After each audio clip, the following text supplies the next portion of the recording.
Welcome to nature's ultimate all-you-can-eat buffet, the ocean. Oh my gosh. There's nothing better. My mouth's watering right now. I want to take another bite. It's so good. The sea may be full of mysteries, but it's also teeming with great things to eat, all swimmingly delicious. It's like summer decadence. So stop shucking around and take a crack at it. These things are so hot, they're setting the plate on fire right now. The only thing that could make it better is if I had a bigger mouth so I could shove more in. Earth has twice as much ocean as land, so you have double the chance of finding something tasty in seafood paradise. Let's sail on to SoCal, to San Pedro, just 30 miles south of downtown Los Angeles. This major port of call is home to the world's largest seafood restaurant, the 2,000-seat San Pedro Fish Market. We served 1 million customers in the last year. We sold 125 tons of shrimp in the last year. We draw in 20,000 customers a week. We have 4 Guinness World Records. And I don't know of another place anywhere that seats 2,000 people on the waterfront. They can also claim an unofficial record. Best place to bring your family for a big old tray of the world's freshest seafood. This meal is great. Reminds me back when I was a young kid. Getting my fingers dirty, coming to the piers, watching all the boats drive by. The San Pedro Fish Market has been a family affair for over 50 years. I've been working here since I was 10 years old, so as my friends were playing sports, I was down here gutting fish. Mike and Henry Ungaro carry on the tradition of quality started by their ancestors, some of whom still work here, like their Uncle Tommy. Yo, Tommy! My name is Tommy Amalfitano. Been down in this area for 55 years. So I've seen generations and top of generations come through here. And it's great. What keeps generations of seafood lovers coming back? Their world-famous shrimp tray. Served Southern California style. And what's that mean exactly? The customer gets to choose any kind of shrimp, fillet, whole fish, whatever they want. They throw it on the grill with our spice, which is a secret mix, a little bit of veggie, a little bit of potato, and a loaf of garlic bread. We throw the whole thing on a tray, and you can enjoy it right on the water. There's no individual menus or entrees to deal with. Just tons of what you want, cooked the way you want it, with the perfect sides. Right now, Mike's working on a classic combo of jumbo Ecuadorian shrimp with a giant Maine lobster kicker. It starts with a foundation of red potatoes and fajita veggies, drenched in butter and their secret spice blend. There's a secret. I can't tell you what's in it. Sworn to secrecy. Come on, not even a hint? It makes your jaw sort of lock up. Like, oh my God, what's in there? You can buy shrimp anywhere, but you can't buy shrimp with our butter and our spice, and that's what makes it unique. The shrimp are left on the flat top just long enough to meld with all those secret spices and cook to tender perfection. Right now, we're mixing the veggies and the potatoes together on the grill with our spice and a little bit of butter and oil. So now we're ready, we're just gonna add the lobster. If you require highfalutin social niceties like plates and silverware, look elsewhere. They just get in the way of a good feast. Toss that grub on a tray and let the family pile on. And the final touch, a loaf of garlic bread. World famous shrimp tray, jumbo shrimp, giant lobster, and a loaf of garlic bread. The seasoning's perfect. I mean, it's all about the season to have the best lobster.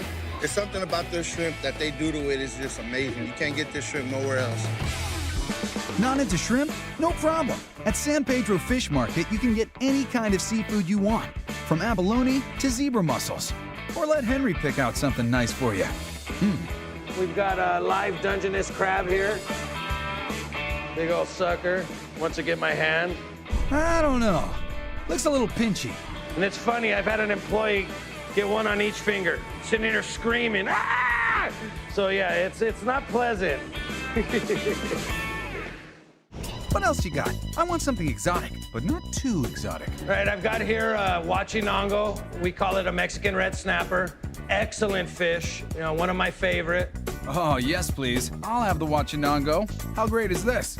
All the hassles that go along with preparing fish, the cleaning and scaling and butterflying and whatnot, Henry takes care of all that for you.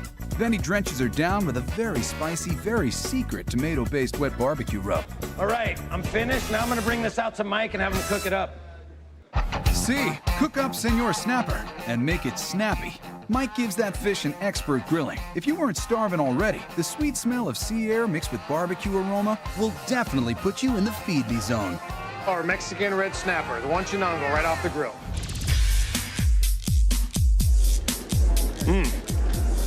That is great. I really love the red snapper because the flavors, it's just amazing.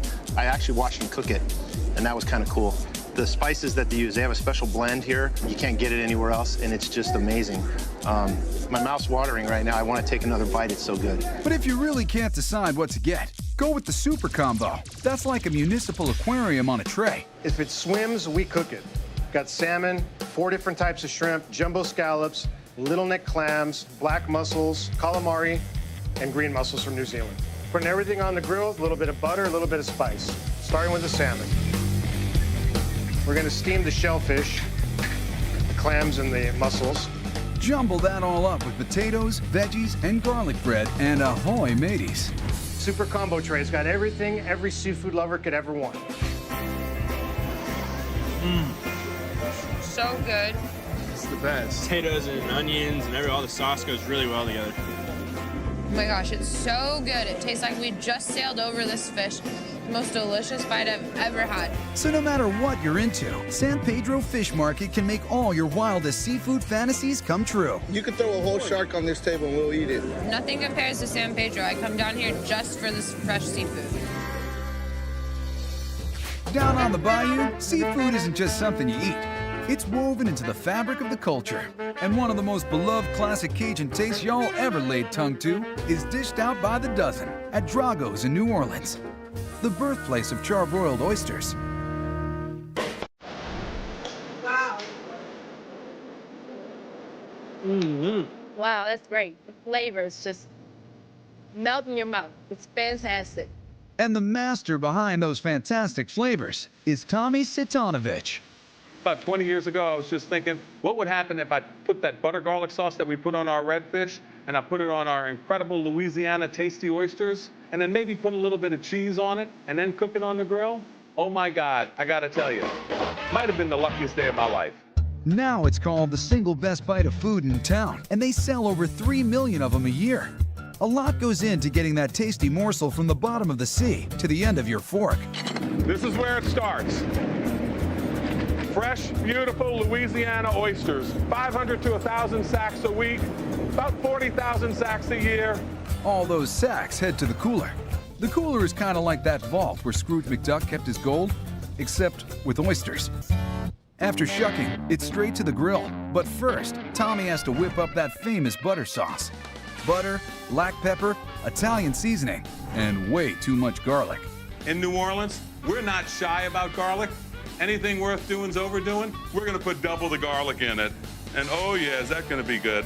You know, you can take the butter garlic sauce and the cheese and put it on a brick, and that brick's gonna be tasty. Instead of bricks, let's use some of those Louisiana oysters we've been hearing about. What is it that makes them so special? In the bayous and bays of Louisiana, they have that constant mixing on a daily basis of fresh water coming down the Mississippi River and that salt water coming in from the Gulf when the tide changes. Every day, this stuff goes back and forth, salt, fresh. We call it brackish water here. It's the shellfish version of bicoastal. Now let's move this party to the grill, where things really get fired up. You can look at these oysters. They're plumping up. They're getting ready. They're sitting here. That smoke and that char is coming up through the shells. And you know what? They're yelling right now. They're saying, come on, Tommy, give me some butter garlic sauce. Give me some cheese. I'm ready. So you know what I'm going to do? I'm going to give it to them. And here we go. Oh, this grill's getting hot. This is magic happening, man. This is like a Saints touchdown. Who dat? The best part is you don't even have to worry about how long to cook them. When they're ready, they'll let you know. They're just cooking in that char and they're popping. These things are so hot, they're setting the plate on fire right now. This is New Orleans, baby. Looking good. Everything that you can imagine that's good is on this plate. Butter, warmth, happiness, your mama giving you a hug. Yeah, crispy on the outside, juicy on the inside. It's just charbroiled on this really, really hot grill, and the flames come up, and the juice is beautiful, and then you suck up the juice with the French bread. It really is one of the best bites in New Orleans, period. Dude, all I know is I have friends who visit, and if you hate oysters, eat one of these, they love them. Oh my gosh. I wasn't always an oyster person, but once I got these, I could eat 3 plates of these. Drago's offers an amazing full menu of scrumptious seafood, charbroiled lobsters, lobster thermidor, soft-shell crab, and fresh Gulf fish. But it's them oysters that keep folks coming back. And when they can't get to the restaurant, they're hunting them down in the street, where they're setting oysters ablaze on the back of their fire engine turned food truck. We tricked it out. We put TVs on it. Of course, we put beer taps on it. We've got a grill on the back of it. We just go out, we have fun. When they charbroil the oysters, you just get a different flavor. There's something that I never really imagined before I tried these. It's really, really the best way to have oysters. You get charbroiled oysters, you got the beer, you got the TVs, you got a lot going on here, so it's absolutely awesome. Seriously, wherever those fired up oysters are, that's where the party's at. When anybody comes to Drago's, they come for the oysters. Oysters and wine, perfect aphrodisiac. You're a man of the world, Tommy. Any truth to that old legend about oysters? Doesn't matter if they're fried, if they're raw, if they're charbroiled. You eat oysters, love longer, I promise you. Once you get a taste, your love for Drago's will last forever. Cioppino is a seafood dish steeped in San Francisco history. Here in San Francisco, we got the best seafood in the world. Come and see us. I'll cook it for you. We're taking you to the spot that claims to have the best in the city. On the eastern tippy top of San Francisco, you'll find North Beach, home of the city's historic Little Italy. You'll also find Sotomare, run by the one and only Gigi. Yeah! My name is Tarcisio Fiorucci. Gigi for short. Welcome to Sotomare, and I will give you a kiss and buy you a glass of wine. Gigi's been working in restaurants all over San Francisco for close to 50 years, and as fate would have it, his latest restaurant sits in the same spot where he had his very first place back in the 60s. Sotomare is old school, from the staff, which is mainly family, to the decor. This big collage here is a little bit of everything I've done in my life, like the Cioppino. Ah, yes, the Cioppino. This hearty Italian fish stew was invented right here in the city by the bay, back in the 1800s. When the fishermen went out, some caught fish, some didn't. And the ones that didn't would go around with a pot and say, chip in, we gotta eat too. So hey, one guy threw a piece of fish, one guy threw a crab, and they used to make a stew of fish. Gigi's fish stew starts by making fish stock, but the big secret to Gigi's stew, I'll give you a hint, it ain't fish. My secret, nobody's gonna see this. I'm gonna put that in first. A little burnt onion, and this will give it a little color that I want for my basic stock. From there, carrots, white onion, celery, pepper, and parsley follow the burnt onion into the mix. But what about the fish? Gigi starts with one of the ugliest creatures to swim the 7 seas. This is the monkfish. It's an East Coast fish. The only East Coast fish we use because it is called the poor man's lobster. The meat is right here. It's as good as a lobster. Branzino, a European sea bass, and snapper get ready for their swim in the fish stew. And now I use ice. That's right, ice. The ice slowly melts, creating a steam bath that makes fish stock magic. While it gently simmers, Gigi makes a simple but flavorful tomato sauce. It starts with olive oil, garlic, celery, and onions. And the next thing would go your tomatoes, peeled tomatoes. Next, a little bit of butter is added to make the sauce velvety. See the butter melting? And we just leave it, it's gotta just sit. You don't stir it in, it just it'll float. You notice that? The stock simmers for about 25 minutes and then takes a trip through the strainer. The secrets to our Cioppino, qui, right here, fish stock. So we've got fish stock and tomato sauce. Time to turn them into Cioppino. Gigi gets a pan going with a little olive oil and some green onions. Then the star of this fish stew, the crab, goes into the pan. Cozying up next to the crab are the supporting players, mussels and clams. A little tomato sauce, and then my famous fish stock. So you kind of want to coat it. Usually we put a 4-ounce ladle in there per order. You let it simmer. Bada bing, bada boom. But wait, there's more. More fish, calamari, prawns, bay shrimp, and scallops. All the bounty of the sea is heaped onto a bed of penne in an oversized silver pot that serves two. Voila! The best that cipino in North Beach. And look at that. Oh, I'm hungry. Delicious. You got clams and mussels. Oh, scallops are great. Look at that. That's the most beautiful crab claw. Here in San Francisco, we got the best seafood in the world. Come and see us. I'll cook it for you. Salute, salute, tu sottomare alla famiglia. Have you ever dreamed of finding a place where you can sail up to a pier, drop anchor, and dine waterside? Then this next spot should be the top of your seafood bucket list. It's Cantler's in Annapolis, Maryland. It's a unique place. I call it the last true Maryland crab house. There's a dock out back, and the kids love it because there are a bunch of tanks where they can see the molting pins for the soft-shell crabs, so it's really nice. And you can watch them bringing the fresh crabs in. You see them fresh coming in, and then you know you can come right up and order them. Oh yeah, look at that. When you're talking Maryland, you're definitely talking crab.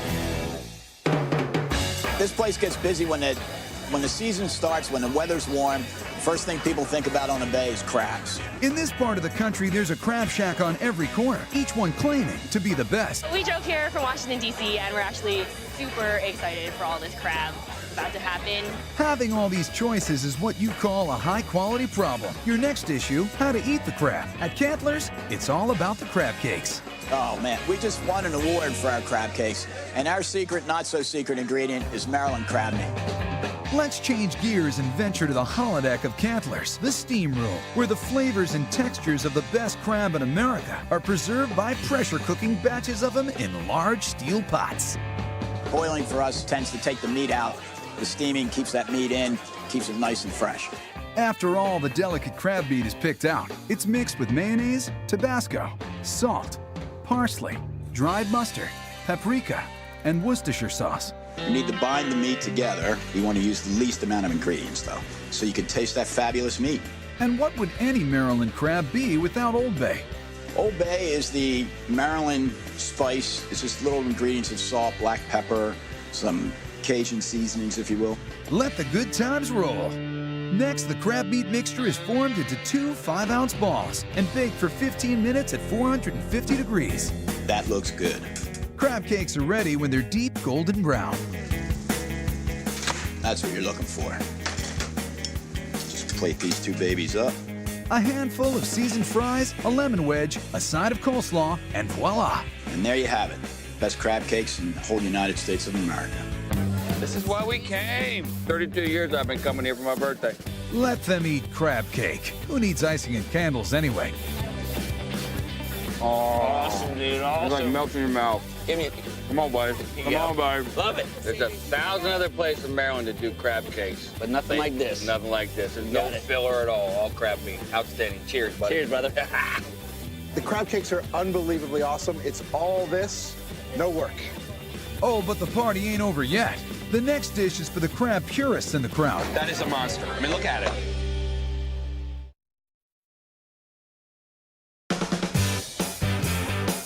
If you find yourself in Maryland, don't go joking about the crabs. It's serious business. At Cantler's, their award-winning crab cakes are like butter. But for you traditionalists, they also serve sweet, fresh crabs straight up. That is a monster. I mean, look at it. This is like Steven Spielberg Jurassic Park crab. This is definitely what Maryland is all about. You definitely got to come to Cantler's where crab is fresh. Picking crab is a time-honored tradition among Marylanders who really know how to get it cracking. And boy, do they start them young. Dad, I've already cut myself twice. Crab injury? It happens. No one. Toughen up, kids. It's a rite of passage. It's a bit of a ceremony. You sit down, you pick crabs, you get dirty. It's great. Back in the kitchen, the crabs are steamed up. What size do you want? Extra large, jumbo, or super? You have to want to get your hands dirty. You got your mallet to pound the crab. You got your knife to pick out the little pieces. So we've got crab cakes and jumbo crab, but we're not done yet. You better grab a couple extra napkins. All right, these are soft-shell crabs. This is a seasonal treat. The hard crab molts its shell a couple times during the year, and it comes out soft. And within 3 or 4 hours after they do that, they'll start turning back into a hard shell crab. What we do is harvest them before that process happens, so we can have this little delicacy here.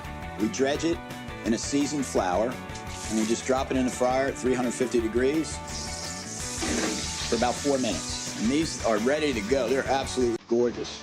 Ah, magnifique. We're gonna serve this with some hush puppies.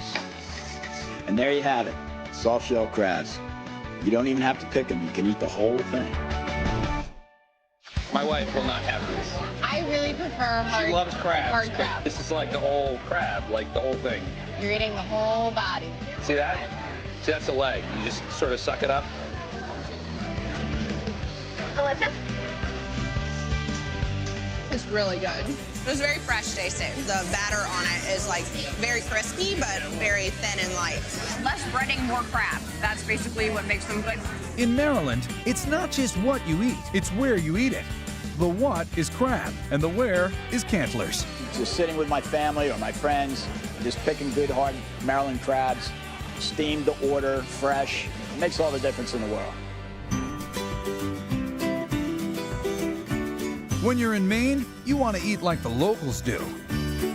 And at Red's Eats in Wiscasset, they know the way to a Mainer's heart. Oh, lobster. Nothing says Maine like a lobster roll. And at Red's, we make the best. 17 years ago, Debbie Gagnon took over the family business where her dad left off and hasn't skipped a beat. Serving lobster rolls the way Dad intended. Here's one. Thank you.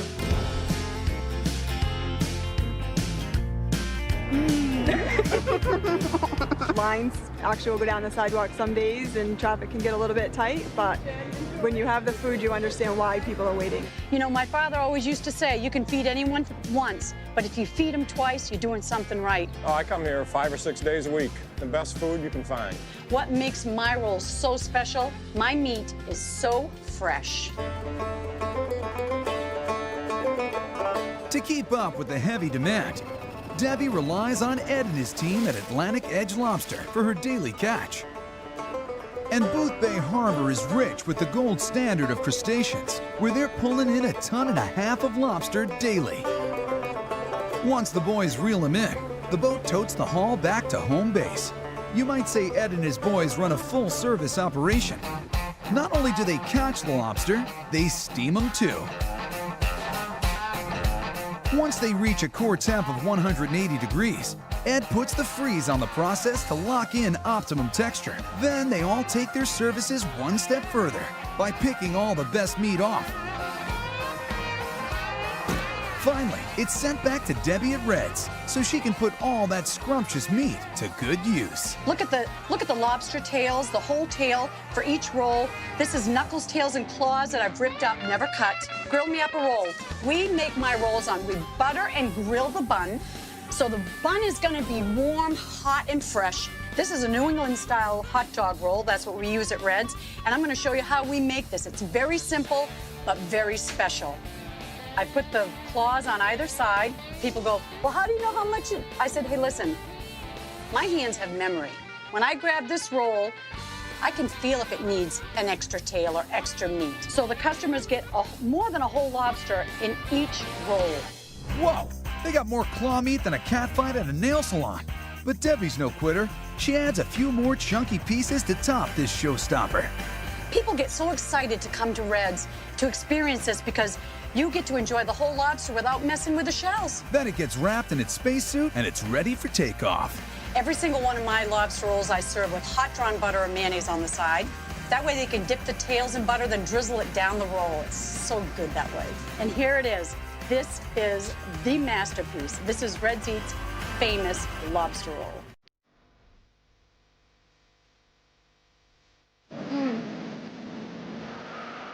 So good.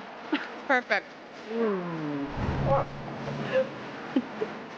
It's like summer decadence. The meat is just so sweet and tender. The bun is just crispy and buttery, and there's nothing better.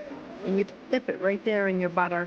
It tastes sweet, it's salty, it's everything it should be. This might be the freshest lobster I've ever had. Ah, that's delicious. The only thing that could make it better is if I had a bigger mouth so I could shove more in. There's really no secret. Make sure your food is as fresh as it can be. and give people plenty of it. And you'll shine. Down in Charleston, they are taking that motto to heart. They're cooking up a local seafood delicacy that's so good, it leaves people begging for more. The shrimp is perfect. Oh, I want some of the sausage.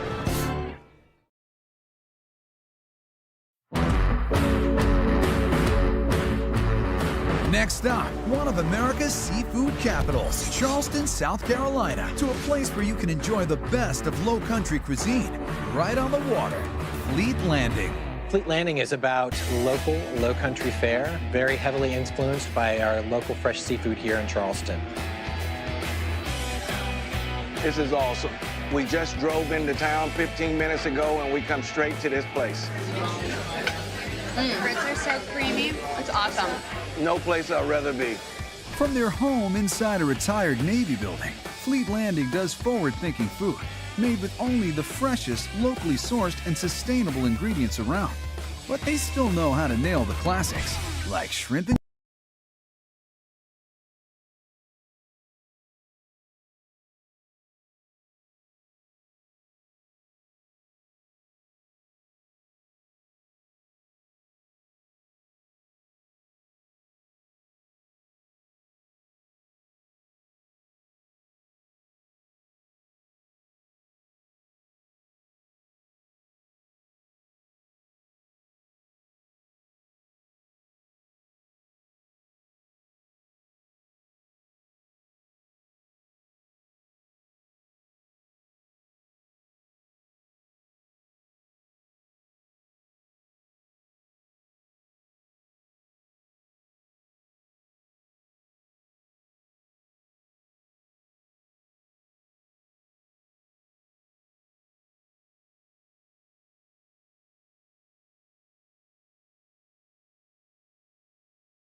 A little color on them.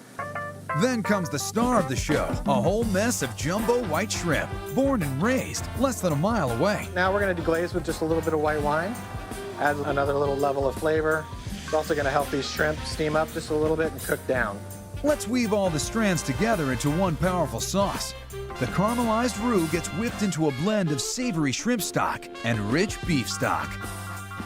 Want to make sure that the sauce comes together. There's no roux balls in it. Cooking it down will do so. Number one rule of Southern cooking, keep your damn roux balls out of the gravy. We're going to take our sauteed shrimp and combine them with our gravy here.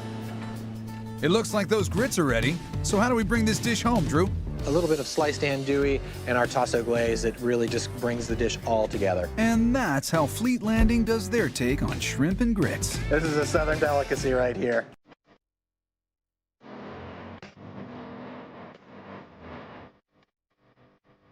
The gravy's so good. That is delicious. The shrimp is perfect. Oh, I want some of the sausage. This is just robust and delicious. It's comfort food. Comfort food, yeah, to say the very least. I mean, that's what we're used to. If you're in Charleston and you're not eating shrimp, you're missing a lot.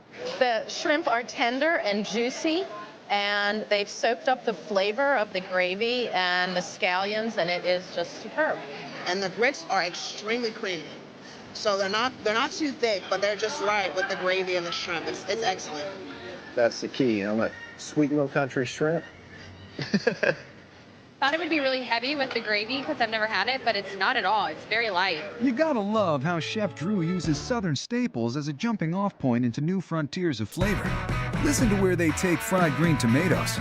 We actually do a fried green crab Napoleon, where we layer our green tomatoes with a little tarragon crab salad and just set it off with a little shellfish cream sauce and a little chili oil to finish the dish. It starts with green, unripe tomatoes, which are much tangier than when they turn red. Then it's standard coating procedure, buttermilk and flour. But here comes the twist. Instead of regular old breadcrumbs, he goes Japanese panko crumbs. We find that the texture and the flavor adds what we really need for this dish.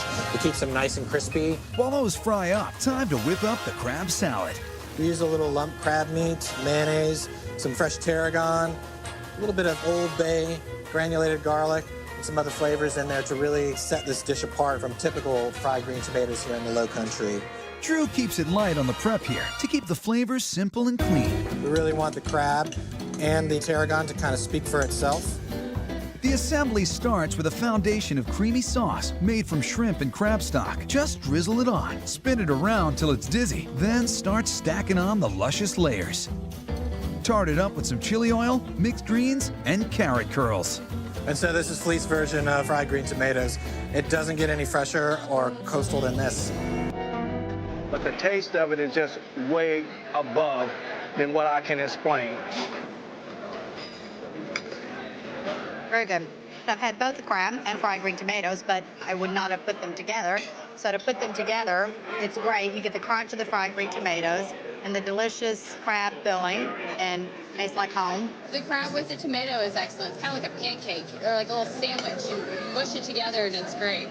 You know, adding crab to fried green tomatoes, it makes it right. Definitely. Good. Well said, Jeff. That's good.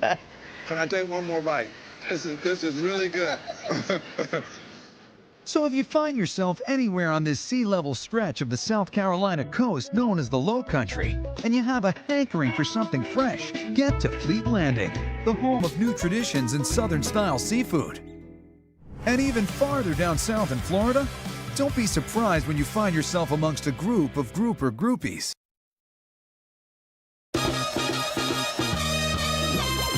Florida has close to 800 miles of coastline. Not a bad place to head if you're fanatical about fresh seafood. Frenchie's in Clearwater sits right on the Gulf Coast. Their sandwiches feature fish pulled right from the Gulf Stream waters and straight to your plate. You know, restaurants right now, a lot of them are popular for being farm to the table, where we're from the ocean to the table. And he ought to know, that's Frenchie himself. Well, I got the nickname Frenchie when I moved to Ann Arbor, Michigan from Quebec City. And I always spoke French with my mom, and kids picked up on it, and that was it. He and his team consider themselves grouper specialists. You know, you go to Maine, you want lobster, you come to the west coast of Florida, and you want fresh grouper, and that's what we give you. But how can you be sure it's the freshest? Well, Frenchie has his own fleet of boats, led by Tommy, ruler of the seafood world, Shook. The boats head out daily, bringing home snapper, grouper, and other local catch. We just come out of the Gulf of Mexico in through Clearwater Pass. We're in Clearwater Harbor right now and be docking at Frenchie Seafood Marina. If it was any fresher, it'd be swimming. In this part of Florida, grouper is king, and Frenchie's offers it on no less than 6 sandwiches. The original grouper is the one that put them on the map. It's a simple combo of beer-battered grouper, lettuce, tomato, and tartar sauce. There's not much more to it than that, but they sell thousands a week. It's not rocket science what we're doing, it's just basically fresh ingredients from top to bottom. Perfect. The grouper sandwich here is so fresh, it's like they just caught it today, and it's delicious, and there's nothing that compares to it. This is so awesome. It's the best. The best sandwich I've ever had. With accolades like that, the guys at Frenchie's could have stopped there. But no. That simple grouper sandwich became the springboard for all kinds of creations, like the Grouper Reuben. You hear Grouper Reuben at first, it just doesn't make sense. But once you taste it, forget about it. All Reubens start out with rye bread and Swiss cheese, and the Grouper Reuben is no different. But the bread and cheese are just a stage for the real star of the show. Most important part, nice big piece of grouper. Never frozen, always fresh, right off our boats. The grouper is doused with a little butter and dusted with seasoning before being cooked up on the flat top. Add a little sauerkraut on here. Absolutely no Reuben without sauerkraut. A little Thousand Island, and this East Coast meets Gulf Coast sandwich is done. The Grouper Reuben is one of Frenchie's original recipes. It's an East Coast thing, you know. We just kind of kicked it up a little bit and gave it some Florida flair. It's so good. It's delicious. You have the sauerkraut, the Thousand Island. You get your grouper in there, the marble rye bread. It's amazing. So good. Being on the beach and eating grouper sandwiches is what you come to Florida for. The guys at Frenchie's aren't phoning in the grouper sandwich recipes. They like to keep people on their toes. This is a grouper sandwich that's drenched in buffalo sauce. Kind of like buffalo chicken, but it's on fish. You heard the lady. Spicy buffalo grouper sandwich. Better keep your napkins handy. First, the grouper is dusted with flour and then lightly fried. While that bubbles, a toasty onion bun gets a smear of blue cheese. Gotta have really good, nice, chunky blue cheese. Copy that. The grouper comes out of the fryer, but that doesn't mean things are cooling down. Now we're just tossing our super grouper in some buffalo sauce. Get a nice spicy flavor. Lettuce, tomato, and boom. This is the super buffalo grouper sandwich. The buffalo sauce really brings it alive. The tartness of the sauce and the delicious flavor of the soft fish. It's just incredible. Oh, it's great. It's moist, it's mild. You don't get a fishy flavor from it. The buffalo sauce is just spicy enough.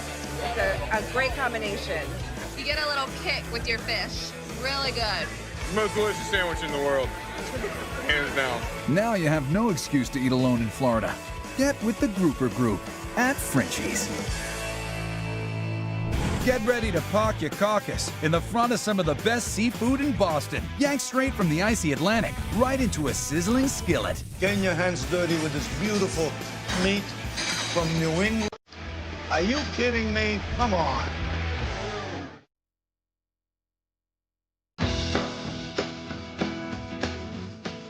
In Boston's North End, you'll find the city's Little Italy, where the people take their seafood wicked serious. East Coast seafood, I mean, you're getting delicious food right out of the skillet. Getting your hands dirty with this beautiful meat from New England, from the coldest waters in the world. Are you kidding me? Come on. It's definitely a different experience than the West Coast. East Coast is where it's at. The Daily Catch, run by the Fedora family, has been serving Sicilian-style seafood since the 70s. If you come to the Daily Catch, any given day will be me or one of my brothers or one of my cousins working here. It's a great sense of pride knowing that it's all family working together, and you feel like you're working for something bigger and better. That bigger is better mentality is center stage in the specialty of the house, the Lobster Fra Diavolo. The Lobster Fra Diavolo is the best dish in the North End, if not New England, if not the world. The Fra Diavolo starts with some of Boston's local hard-shell lobsters. So what we're gonna do is add some extra virgin olive oil, some domestic ground garlic. Gives it a very intense, spicy garlic flavor. We're gonna add some anchovies and some crushed red pepper for some spice. Fra Diavolo translated is Brother Devil. That means this dish is molto spicy. Right now, that lobster is really infusing with that garlic and red pepper. You want that flame nice and hot, okay? A generous glug of white wine helps get all the goodness off the bottom of the pan, making sure not one bit of flavor is left behind. Now we're gonna add our homemade seafood tomato sauce. The Daily Catch's gravy is made every morning in huge batches, overflowing with the freshest seafood Beantown has to offer. Just look at these flavors going on right now. This is one of a kind, only in Boston. You got real Guidos cooking your food at the Daily Catch. Now we're gonna add the rest of the seafood. We got some PEI mussels. We got some domestic shrimp. We got some local scallops. And we got some native calamari. You want all this seafood to simmer in the sauce. Doesn't that look like just the ultimate seafood feast? Look how beautiful that looks. And now we're ready to drop the pasta. Typically it's served with linguine, but you can also get it with black pasta. That's right, black pasta, made in-house using flour and fresh briny squid ink, which gives the noodles a unique color and flavor. No matter which way you order it, you better bring an empty belly, because this dish is huge. Oh my gosh.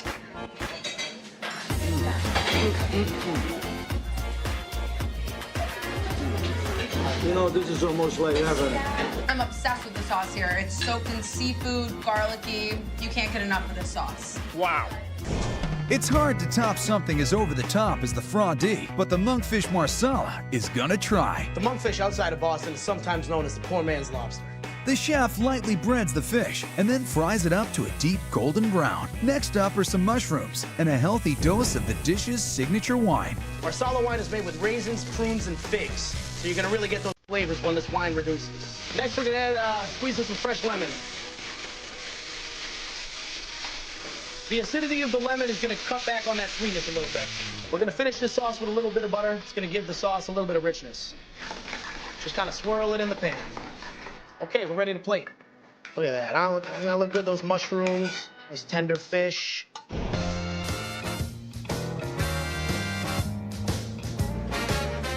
Excellent, just excellent. The North End is definitely the best place for getting an awesome plate of seafood in a traditional style of cooking that you just can't beat anywhere else.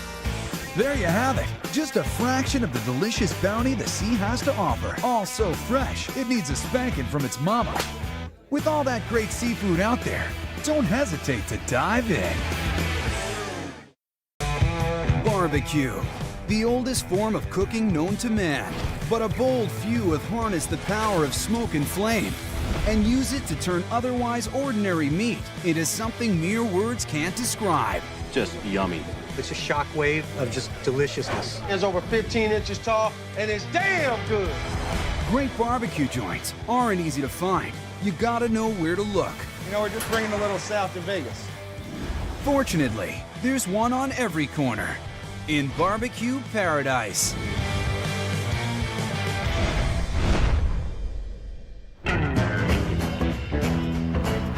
First stop, one of America's hickory smoked holy sites, Memphis, Tennessee, where Elvis may still be king, but pork rules. And no one knows how to transform a simple rib bone into a magic wand of flavor quite like this man.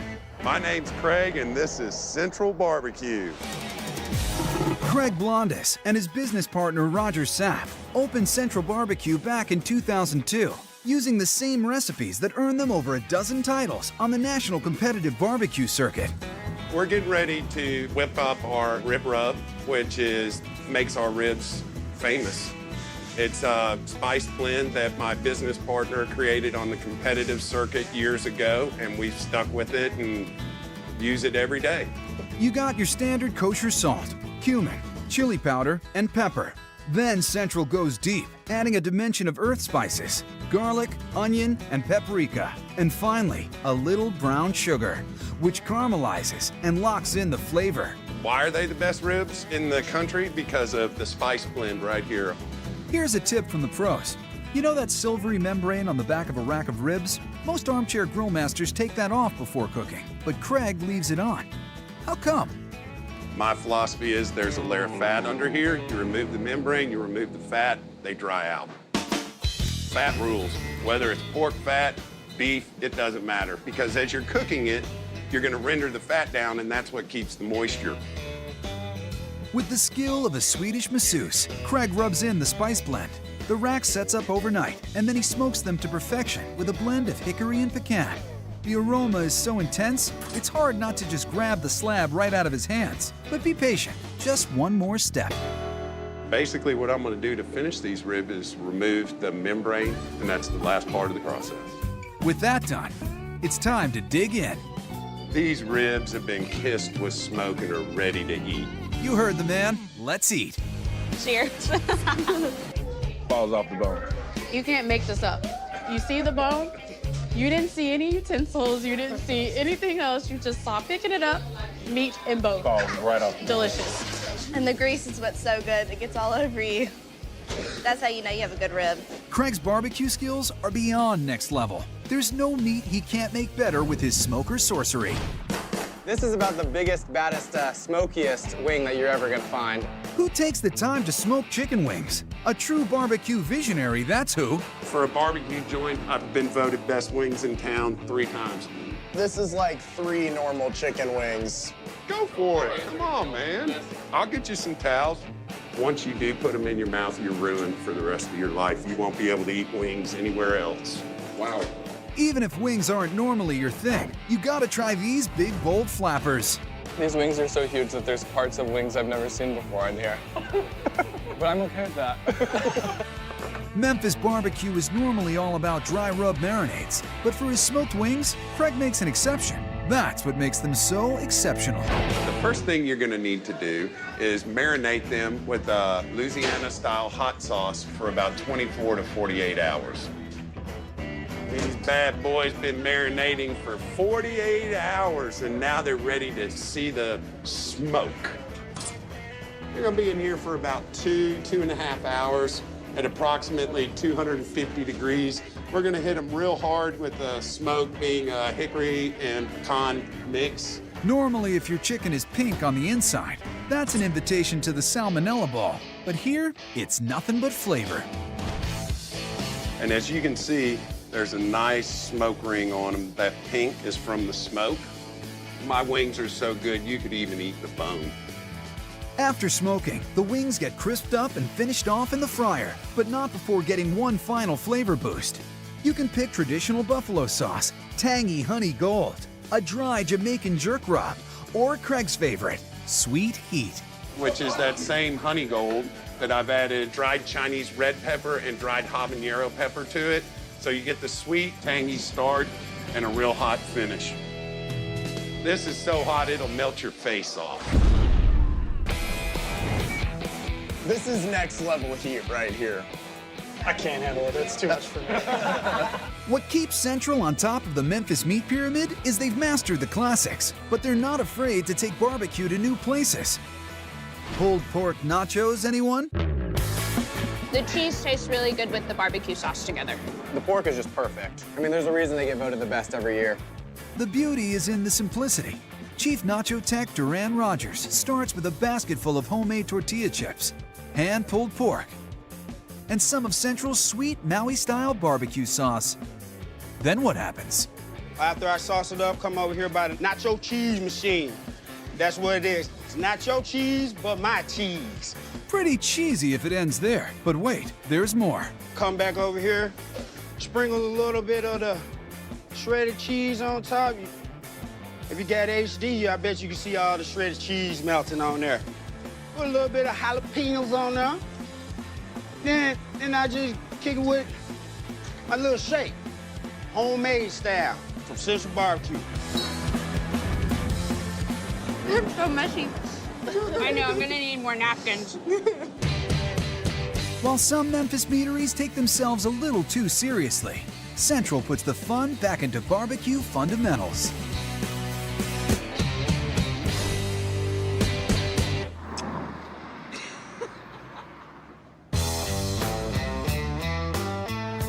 Memphis may be the place to pig out on pork, but that's not how they do it in Houston, where the secret word is big, as in big portions, big smoky flavors, and big helpings of family hospitality.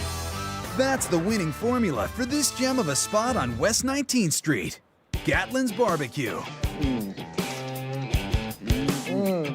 You're at Gatlin's Barbecue. You're in the, I call it the Love Shack. Owner Greg Gatlin and his family serve up what many consider the finest example of true Texas barbecue. Lip-smacking slices of smoky beef brisket. Here in Texas, it's all about the beef, baby.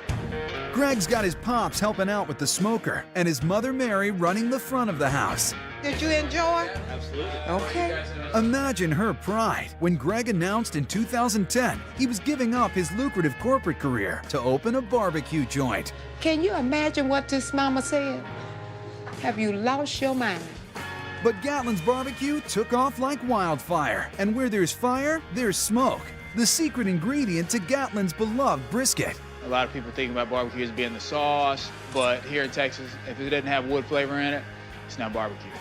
At Gatlin's, they use mostly oak for smoke, with just a touch of hickory for sweetness. You can see right here on the smoke ring right here, that's the bark. That can tell that it was in a smoker, low and slow, 225, maybe 220. That's why it's delicious. So low and slow is the way to go. Attention to detail is what sets Gatlin's apart from all the wannabes. Greg expertly carves off just the right amount of fat to render down into juicy goodness. When you think about it, you are carving your masterpiece. It's gonna be something of beauty when it hits your tongue. Yeah. With the excess flab in check, it's time to boost up that flavor. We don't want to be shy with it, because this is a big piece of meat. We want to get in here and just go ahead and rub it in. Get as much as you can get on there. Gatlin's dry rub features salt and granulated garlic, but it's the fresh ground black pepper that really helps create the crunchy outer skin known as the bark. And the bark is the best thing to bite. Here we are. And we're ready to cook. There you go. So now you know how to make award-winning Texas-style beef brisket. Let's review. A little cut, a little rub, some smoky, and a mere 14 to 18 hours later, behold. Oh, gosh. Perfect. I think we nailed it, guys. Every young man in the family knows how to barbecue. But with Gregory, there's a passion. It's amazing. It just falls apart like you wouldn't believe. The bark is outstanding, really crispy and smoky. As strong as their beef brisket is, you better believe Gatlin's pork game is on point too. And wait till you see their Texas-sized sandwich, crammed with every flavor of the barbecue rainbow. This is how we do it in Texas.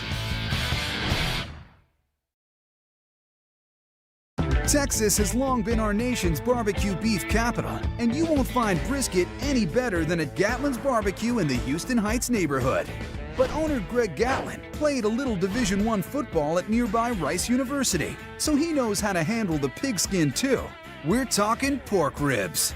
Pork can have a tendency to dry out, so that way we're gonna use a little more wet to combo with our dry rubs here. After the wet comes more dry seasoning. That doesn't get rubbed into the pork, it's more of a friendly pat. I could do this all day long. Looks like it's gonna be good. But with pork, the proof is in the pulling. It's like a Neapolitan ice cream barbecue rib right here. You see that?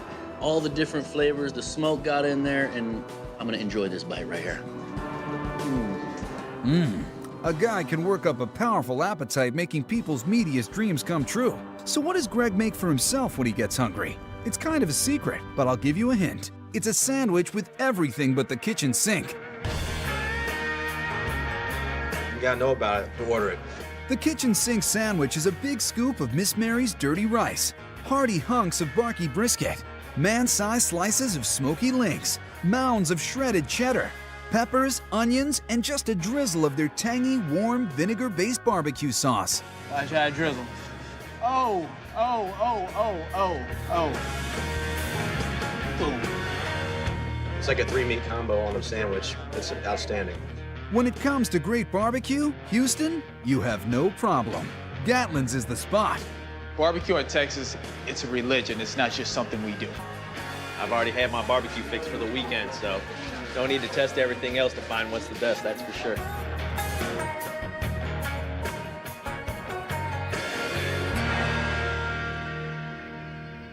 From America's beef capital, it's just a bone's throw away to barbecue chicken country, Northern Alabama, where they braise their birds in a unique and tangy white sauce. Big Bob Gibson's in Decatur sealed their place in barbecue history when Big Bob himself invented the sauce more than 85 years ago.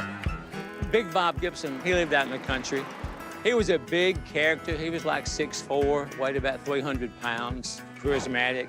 People from town came out because they heard about his barbecue. And then eventually he went from his backyard and moved to town and started selling barbecue out of a little small shack. From when he began in his backyard until the time he opened his first restaurant, Big Bob had two things and two things only on his menu: smoked pork shoulder and barbecue chicken with that one-of-a-kind tangy white sauce. These days, the menu has expanded, but Chris Lilly, who married into the family biz, serves up a bit of Gibson history every day. Our barbecue white sauce is a North Alabama staple. It is one of Big Bob Gibson's original barbecue sauces we've been serving since 1925. That's good. It tastes very vinegary and peppery. And it's not real spicy, it's just right. People take barbecue very, very serious, and they come in and they see the white barbecue sauce, they're absolutely shocked. But I tell you what, once they try it, they're gonna be back. The chickens start out on modern versions of Big Bob's original backyard brick pits. All we did was salt them at first, but now it's time to put a little oil-based marinade on the chickens and flip them over. These chickens stay on the pit for about 3 hours. So unless you dip them in this marinade, the chickens will tend to dry out. This ensures a juicy, moist chicken for our customers. The second step of the chicken is not completely finished. You know, for that, we not only dip and flip, but we pepper the bellies.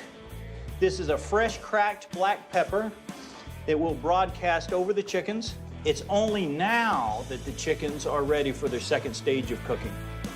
That second stage lasts for 3 more hours. Now it's time to anoint these heavenly birds. Enter ye the kingdom of moistness. Well, now the skin is just crisp and brown, and it is ready to be baptized in the vat of white sauce and go to the table.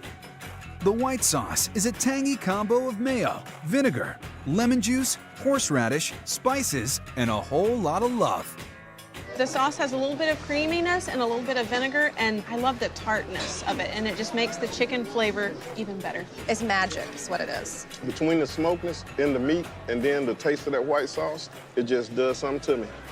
What does it do to you? I can't tell you that. If that chicken does something to you, then meet another Big Bob Gibson superstar, his St. Louis spare ribs. You know, there's a couple different kinds of ribs that are served in barbecue restaurants, the St. Louis cut spare rib and also the baby back rib. For me, the spare rib actually has more flavor. There's a little more fat content, so you can pull a lot more flavor with the dry rub and the smoked flavor. The ribs are coated with Big Bob's award-winning rub that includes sugar, salt, 3 kinds of pepper, onion, and garlic powder, along with coriander and cumin. This particular recipe was not Big Bob Gibson's original. This is one we developed through competition cooking. That's right. Before Chris introduces his customers to any new rubs or sauces, they're all battle-tested. You know, Big Bob Gibson's has been very, very successful cooking competition barbecue. Those ribs with their award-winning blanket of rub take a nap in the pit for about 4 hours. Finally, they're mopped down with a sticky richness of Bob's tomato-based red sauce, full of molasses, honey, maple syrup, and vinegar. This is some good barbecue. It's good and plump, a little bit of a tang, but a little bit of a sweet. It's very good. Finger-licking good. And speaking of messy, did we mention Big Bob's baked potatoes? I didn't know you made potatoes this big. This is the biggest potato I've ever seen. This is what we serve here. They're over 1.5 pounds a piece before we put any butter, cheese, chives, or our barbecue on there. That's right, a little butter, sour cream, chives, and a 1/4 pound of their original slow-cooked shoulder are piled high on this colossal spud. Here it is, our famous Big Bob Gibson baked barbecue potato, the biggest potato on either side of the Mississippi. And it's just so tender, the meat just falls apart. Big as a football. For real? How big it is? It's a big one. You can't even get to the potato, there's so much meat. There's a lot of barbecue places in Alabama, and this is one of the best ones I've ever had. Can I eat now?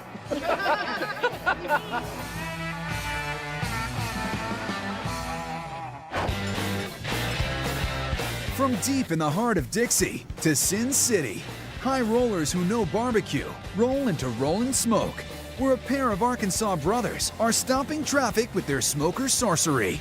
We're just bringing a little south to Vegas, you know, let everybody try that good southern barbecue that we got. It ain't easy to stand out amongst all the glitz unless you're dealing out succulent beef brisket meatloaf. This meatloaf is so much better than my mom used to make. Or a barbecue burger as tall as the stratosphere. I've never had a burger that's got smoked beef and ground beef in it together. It's amazing.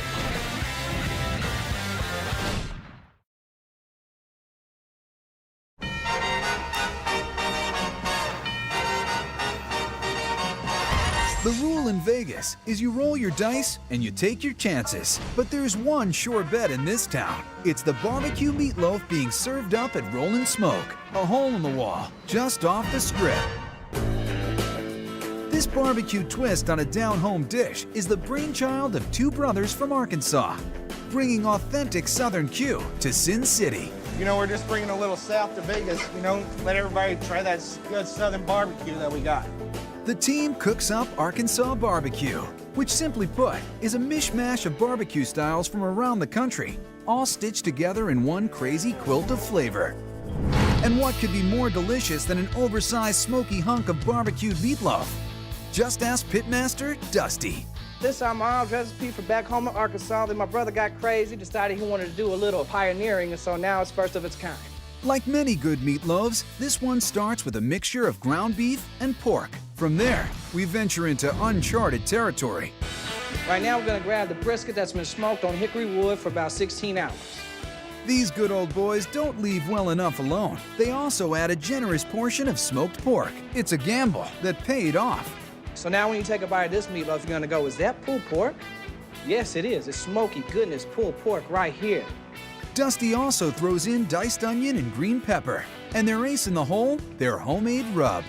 It's got a little bit of paprika, cayenne, and a little bit of this, a little bit of that. I wish I could tell you everything, but it's our recipe.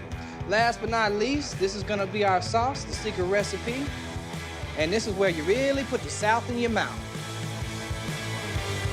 Then the meatloaf is panned up and put in the smoker. After that, it's sliced into thick, manly slabs. Oh yeah, exactly what you're looking for. It's gonna be just like your ribs, your brisket, and pork. Nice bark, nice flavor, and great smoke. Dusty lays down a king-size bed of fluffy mashed potatoes, which serves as a buttery, bacony foundation for the majestic motherlode of loaf. Then it's garnished with a little secret sauce for tang and crunchy onion strings for texture. And there you go, Mama's smoked meatloaf at its finest. Oh my God, this is delicious. Instead of ketchup, they use barbecue sauce, and you can really taste it. It adds to the taste, it adds to the smoke flavor, and it's really good. It's really different. So I bet right about now you're feeling pretty lucky as far as good eating goes. Ready to double down? Then meet Chef Tim and his monster creation, the Outlaw Burger. All right, we're making the Outlaw Burger. We're putting the backyard barbecue into the burger. The first step to making this beefy behemoth is getting some green peppers and red onions sweating in a sauté pan. Yeah, baby.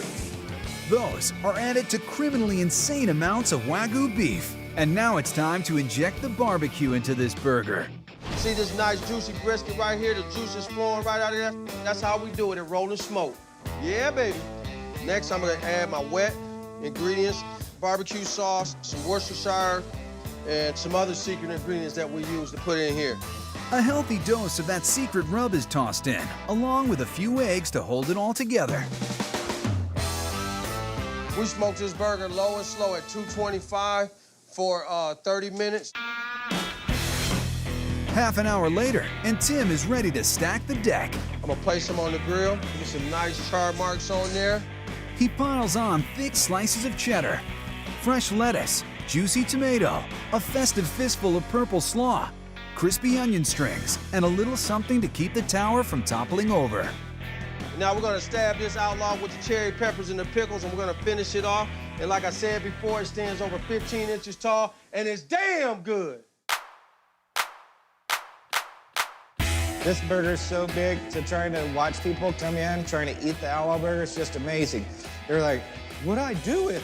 I ordered the Outlaw Burger, and I wear gloves to eat it. This is the best barbecue in Vegas, and I don't have to use the wet napkin. This is absolutely a two-hand burger, and it's probably going to be a mess. You can do it. That's damn good. Very good, damn good. When you do go down south, be sure to pack some extra napkins, because some of that Carolina barbecue gets pretty saucy, especially in Lexington, where the Monk family's been serving it up the same way for over 50 years. People say if it's not broken, don't fix it. Well, that's the way we're doing things. There's nothing like it. Been coming here for 30 years, and I will continue to come back. And you'll be back too, for more of this tender, juicy pork shoulder.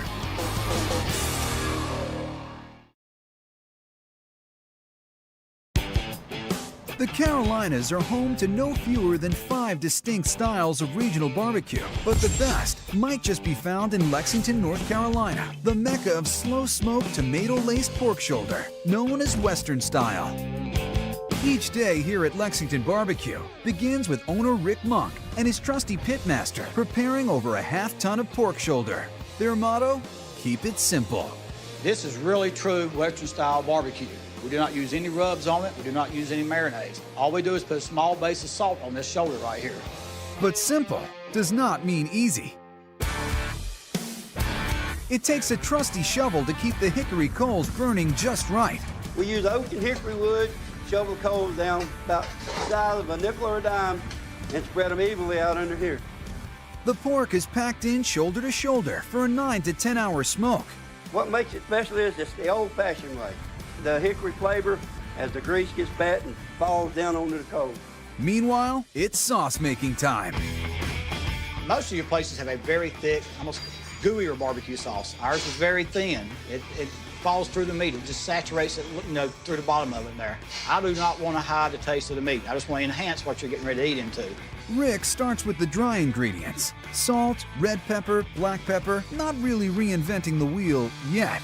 All right, next thing I like to do, I start adding in all my wet ingredients. What I do here, I have my vinegar. This is a very mild vinegar. I'm not gonna tell you what kind it is. It's a secret for what we like to use in our sauces. The next ingredient is what sets Lexington sauce apart from other Carolina sauces. I have my favorite kind of ketchup. I use my ketchup according to the sugar content in them. It's simple, but it wouldn't be Lexington barbecue without it.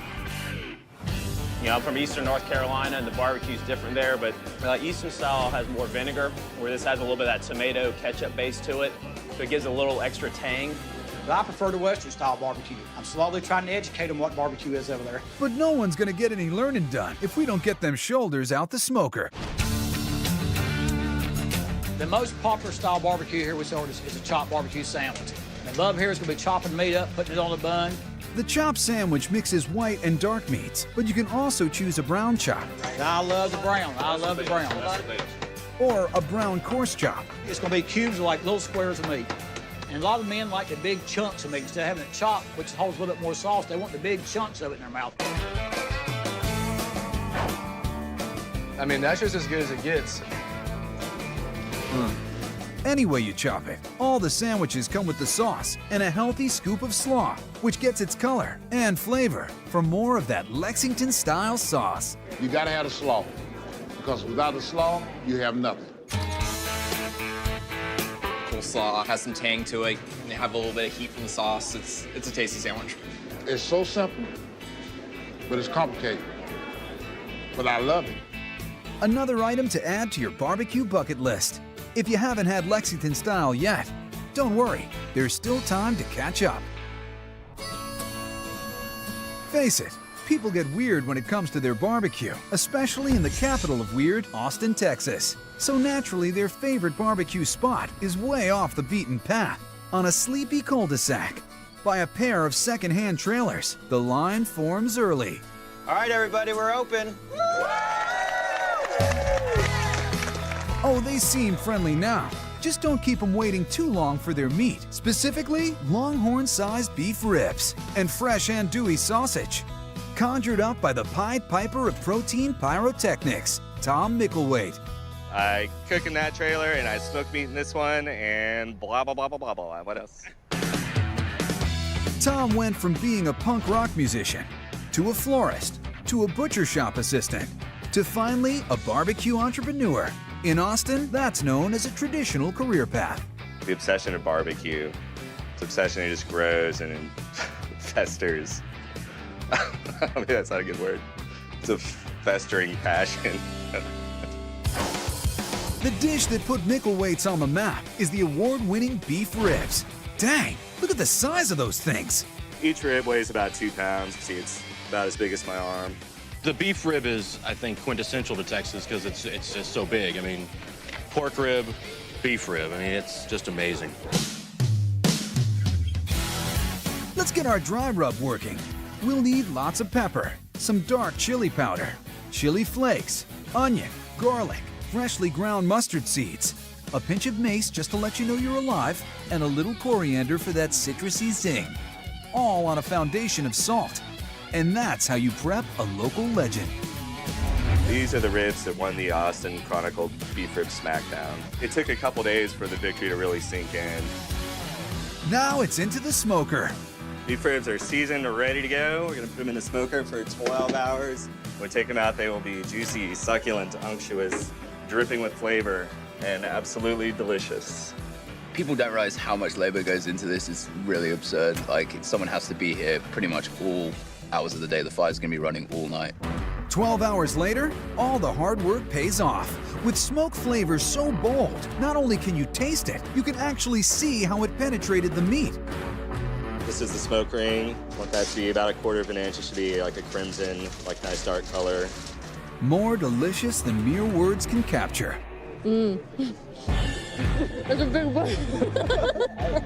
I ordered the largest piece of meat I've ever seen in my life. The fat just melts in your mouth. It's smoky. The bark on the outside, man, that thing is a fantastic rib. It's delicious and juicy.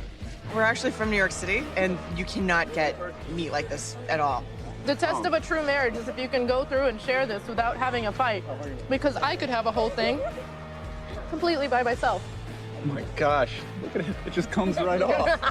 It's amazing. We're going to have counseling for this. If you think Mickelwait's beef ribs are bombastic, wait till you see what he does with sausage.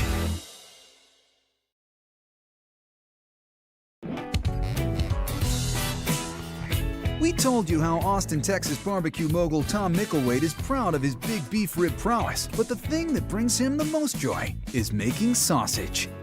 This is some fresh pork belly, which we're using to make our house-made andouille sausage. Pork belly is of course usually used to make bacon, but one bite of this Cajun-inspired treat and you'll be like, bacon who? Tom splays it out all nice and pretty and then rains down a whole rack's worth of spices. Salt, black pepper, fresh garlic, homemade mustard, chili flakes, sweet Spanish paprika, marjoram, sage, and gumbo filet. It is a signature flavor of andouille sausage. It's bay leaf, dry thyme, and sassafras root. Got all the spices in, all the garlic. We're ready to mix it up and grind it. I've always heard it's best not to see how the sausage is made, but the process is oddly hypnotic. That all-natural casing holds in the juices and gives you a nice snap on every bite. Those get sectioned off and then parked in the smoker. And in just a few short hours, the flavor will be so intense, it will cause otherwise normal folks to rethink major life decisions. Oh, wow. We're gonna be late for our flight. You know what? If we're gonna miss a flight, It's this may be a good reason. Exactly. The casing has a little bit of snap to it. It's not greasy on the inside. The smoke, you can taste it. Oh, Mickelwait's is the first place I stopped on my vacation for barbecue, and definitely don't need to go anywhere else. That first bite, you get this magic tingle. When you pop it in your mouth, the bark, the salt, and the rub, and the smoke, and the moisture of the fat that's rendered down, it's just kind of a shock wave of just deliciousness. And it just travels from top to bottom all the way to your toes, literally. What do you do if you love barbecue and you love Mexican? You combine them. What else? That's what they do at Village Tavern in the LA hipster enclave of Atwater Village. Feast your eyes on the barbecue pulled pork burrito, the brainchild of Chef Marcel Faruqi. I came up mixing barbecue because I was just a barbecue fanatic, but I love Mexican food. And one day I just said, let's just put them together. What the hell? It's like a volcano of awesomeness and deliciousness in your mouth. Like a street taco, except in a bar atmosphere. The idea for the Mexi Barbecue mashup started with Marcel's food truck, Stop Guac and Roll. Restaurant owner and future partner Maurice was a huge fan of the truck and hit up Marcel to run the kitchen at his new restaurant, Village Tavern. This is so unique. I've never seen anything like that. I mean, it's traditional American barbecue fused with Mexican food, so to me it was just like a no-brainer. It was a gastro mashup made in food nerd heaven. But the thing that takes this burrito out of Mexico and into barbecue territory? The smoked pork shoulder. Every barbecue smokehouse has their own rub. Mine is very heavy on brown sugar. Really caramelizes the meat and adds this really nice, deep, sweet flavor. Marcel mixes that up with sweet paprika, pepper, garlic powder, cayenne for a little kick, dried mustard, ground oregano, and cumin. Then he gets a good workout as he rubs the spice mix into the pork. Grrr. So after you start rubbing this pork with all your rub, you'll know you're really done once you get a good amount of caramelizing on your hands with the sugar. This paste is where the gold's at. This is what you want from your meat. So now that we have this pork butt rub, he has a home waiting for him in the smoker. While that big old shoulder smokes low and slow for 12 hours, Marcel whips up his Mexican barbecue sauce, or is that barbecue salsa? I took the best barbecue sauce I could possibly make, I added the best salsa, and now I have a barbecue salsa, per se, and I call it Chili Q. Marcel blends 5 chilies together, dried chili arbol, to give the Chili Q its kick, guajilos to balance out the spice and give the sauce some sweetness, along with ancho chilies, jalapenos, and serranos. Each chili has their own taste, but it's really when you blend and combine them that it creates that one magic chili. All that spicy magic then goes into a ketchup-based sauce with some garlic and onion. Marcel then combines brown sugar and vinegar together and adds them to the sauce, because what's spicy without sweet and sour? Then some Worcestershire and OJ are added for good measure. Finally, I'm gonna add some spices. I've come up with a bunch of different spices that I like. The spices are the best of both barbecue and Mexican dishes.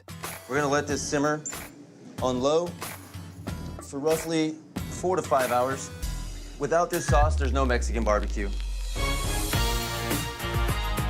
Oh yeah, that's what you want.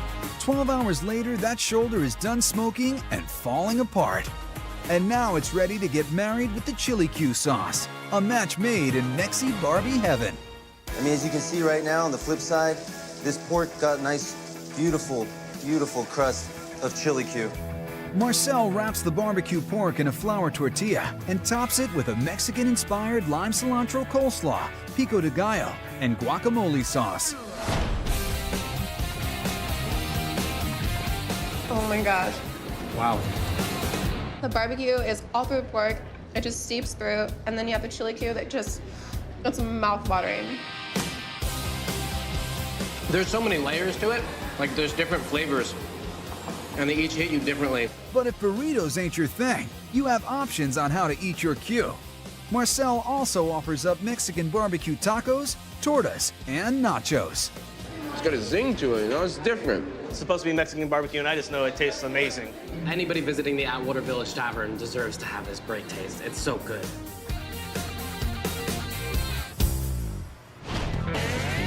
One last stop on our buffet of American regional barbecue powerhouses, Kansas City, Missouri, to partake in some tasty burnt offerings.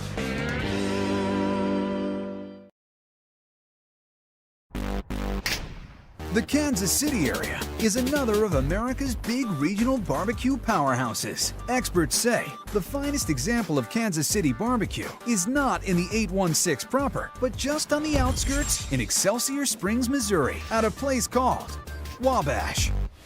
We opened in August of 1997. I had 0 restaurant experience. Learned a lot. It's been quite a ride. Co-owner Mitchell T. Dickey taught himself well, because this refurbished old railroad depot is your main stop on the Flavor Express. I'm retired from the railroad, and to have my passion, railroad, and a passion for barbecue all in one place, can't beat it. What really keeps folks coming back is a local delicacy from the farthest reaches of a beef brisket, burnt ends. I love the burnt ends here. They're so yummy and tasty. They've got good flavor. They're smoky, but not too overpowering. So what are burnt ends? Imagine a brisket was a loaf of unsliced bread.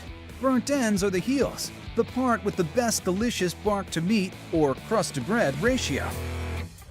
Making them is a lengthy process that starts out in the smokehouse, where Pitmaster Donnie stokes the smoker. This is hickory wood. Adds that distinct flavor in it, especially with the apple wood.